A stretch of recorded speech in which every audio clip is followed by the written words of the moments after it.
Көршіме система уколды салып беріп, бір жақсы жаңалық естіп өзімше болып келе жаттым да, есікті ашып қалсам, алдымда қайнағам отыр.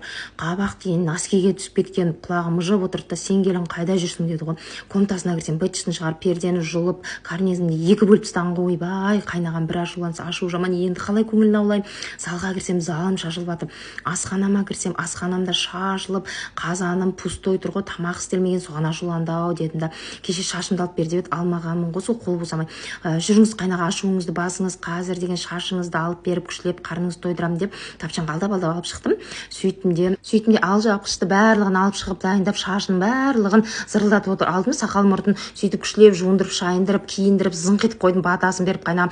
Енді кішкене прогулкаға барып келіңіз, оған шейін тамақты барлығын дайындап, үйде жинап қоямын деді. Мына панаманы киіп алыңыз десе, сөйтіп қайнағам, панамаңды қойшы деп лақты жүреді. Қыста носки кимеген адам панама киетін бе жазда деп, ойбай, сізді уайымдап жатырмын, басыңыздан күн өтсе ауырып қаласыз ғой деп